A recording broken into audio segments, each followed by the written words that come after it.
Hello my wonderful visionaries and welcome to the channel. Today we're going to be taking a look at Bleak Faith Forsaken and some of the controversy surrounding this game.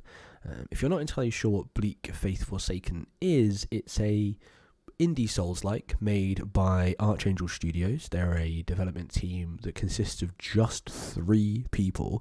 You had that right. People out there are trying to make a game like a Souls game and there's only 3 of them. Staggering. Art style completely slaps. A lot of people were super excited for this to come out, but as you can see, we have some mixed reviews, and this is what this video is going to be. We're going to be talking about some of the issues that this game's experienced, where I think they can improve, and maybe the story of this game could end up being a successful one. So let's have a quick look at the reviews. So the reviews are relatively mixed. There are quite a few negative ones.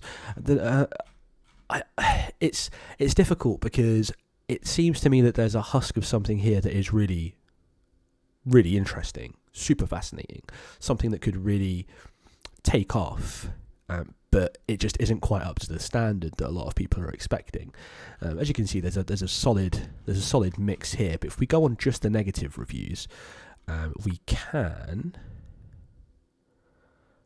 can just see it's a bit quicker to show exactly what people are having a bit of an issue with. So the controller support isn't great.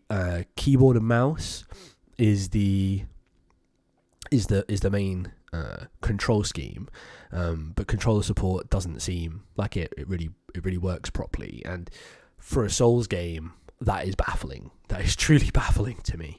I mean, Demon's Souls was originally on PlayStation. You would have originally had a controller for something like that, and that's not really supported here. Now, the devs are going to be putting in the work to fix that, but that is quite a big misstep, even for 3 devs. I mean, not everyone wants to play with a keyboard and mouse, and even then, people are complaining that the keyboard and mouse, if we got here, look,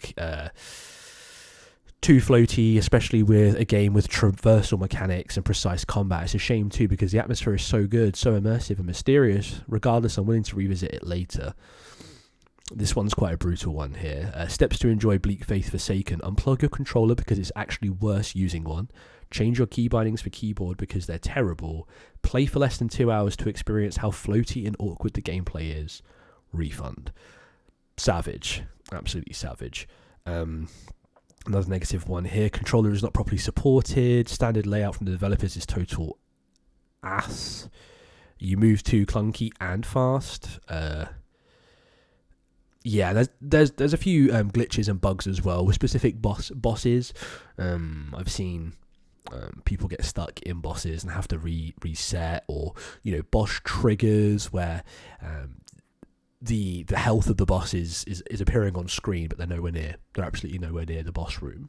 They've just triggered it somehow, and the boss is wanting to fight and they're not even there. So I do want to make a good point that there isn't a great deal of playtime on a lot of these, but the majority of these are talking about the controls.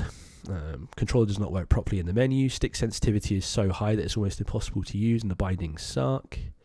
The gameplay feels unfinished, like it's an early alpha where only level structure and have been bought and put together. Sounds are missing. Hit feedback is bad. These are all really important things in a Souls-like that people love. That feeling of weight behind a swing. The combat feeling purposeful, like when you make a mistake, it's your fault, not the game's fault. Poor optimization, bugs. Instead of walking, the enemies are gliding across the ground. Characters feel unresponsive. Making a third-person game like this requires mouse and keyboard. Sigh. Locking physics to 60, maximum 90 FPS. So there's a lot of issues here. All the positive side is talking about the art and talking about the mystery of the world and the art design, and that looks fantastic. That was never really in question. But I think it is definitely worrying when a game comes out like this. And we have to remember, it is only 3 people.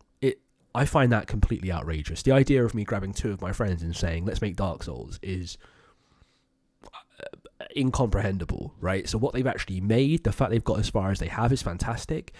And if they completely executed, I think it would be a 1 in a million shot. So the fact that there are a few issues with it that they could potentially iron out and they could have a great game is still exceptional. I have faith in that. But these are new developers. This is a new learning curve for them, and it sucks for the developer. But you're putting a product out there that's £20, over £20. Now, it's not a fiver, it's not £10, it's £20. And as a customer paying £20, you expect something that's polished, right? They could get a refund and get thousands of games that are quality, that are polished, that work.